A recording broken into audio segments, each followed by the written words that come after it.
Rohan Patel, comic book movie. Hey, Hey Aramis, how Rohan, how are are you? you? I'm Very well, good. man. How are you?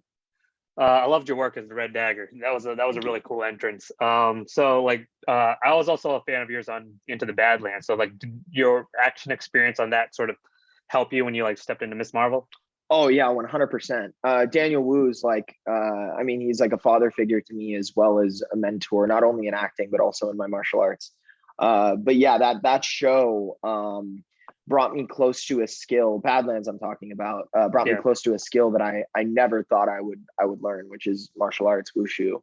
And it's definitely translated to my career. That's like my favorite part of being an actor is being able to learn new things. Like Miss Marvel, I was able to bring my martial arts from Badlands onto Miss Marvel, and now Miss Marvel, I've learned this new dialect. As well as being a part of the MCU, and I'm going to bring that to my next project. But I definitely think my training on Badlands catered towards me ending up being Red Dagger. I mean, it's just perfect.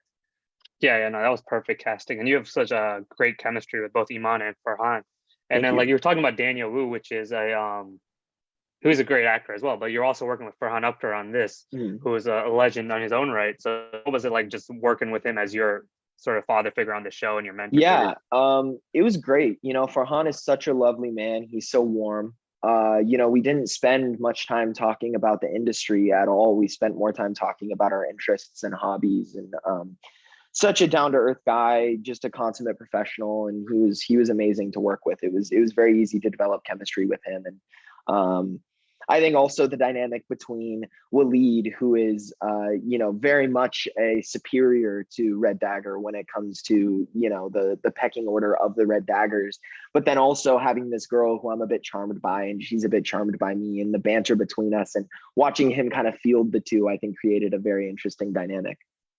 Yeah, absolutely. And then you have that you do have, like you said, you have a charming chemistry with Iman. And so, like, what was it like just developing that with her? Because the fight scene that you guys have is really sort of inventive in some sense. Because I'm assuming you're working with things that are not actually there with her Yeah. powers, and then you're also like having to show off your dagger skills. So, what was that like? Realizing that chemistry with her and setting up I that mean, fight it scene. was super easy because we became really good friends and we lived right next to each other in Thailand. Mm, So we were hanging out like every single day. So going on set, it was really like just kind of bridging the gap between Kareem and Kamala and Aramis and Iman. It wasn't super difficult at all. And over time, it became super easy for us to just kind of tap into the characters. And I think our offset friendship relationship really catered towards our on screen chemistry. yeah, absolutely. And then so like since the Red Dagger is I think the last like real major character that was introduced because she's had these two other guys there back in the US that she's Mm. dealing with, and then now she's met the Red Dagger, who's a lot different, a lot more charming, a lot more I think accepting in some sense. So like what was it like just dealing with like I guess developing that sort of the accuracy that Charmin sort of portrays Karachi and sort of just like giving you this like whole different world versus like that world where it's like the US Yeah. versus where you're yeah. What was that kind of like? Well, I had a culture coach and a dialect coach. So I Hmm. was able to really dive into what it's like, being raised in Karachi, learning the culture, learning the dialect. So that part served very well to create like kind of a stark difference between her life in Jersey and her life in Karachi. But I think even more than that, just the fact that Kareem has grown up as a superhero, he's grown up in this organization, he knows so much about it that I think he's a real source of information for her, and that's where a lot of the trust is built. And I think he holds a lot of answers for Kamala that she's trying to answer through the first three episodes. And episode four is kind of a culmination of all of that, her meeting me and really learning about who she is.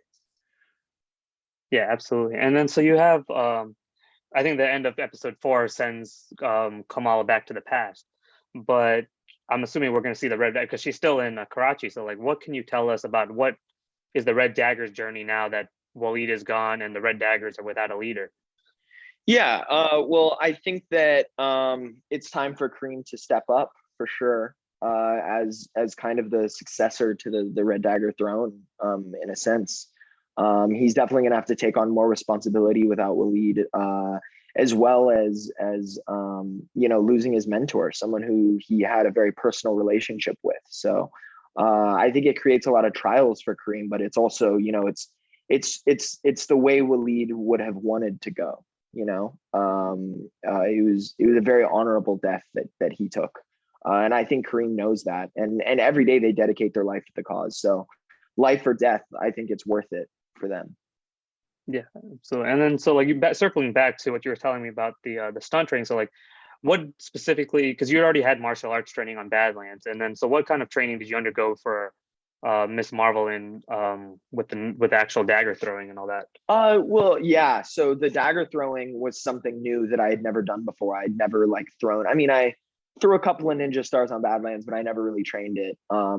So figuring out, different stances, different ways I'm going to pull daggers, as well as working with the special effects team to figure out, how many daggers is he actually carrying? Where does he pull them out? We kind of settled on the idea of it being like, I forget his Jeremy Renner. Who does he play? The guy with the bone arrow. Hawkeye. Yeah, Hawkeye. Yeah. Similar to that, in that he kind of has an unlimited amount of knives.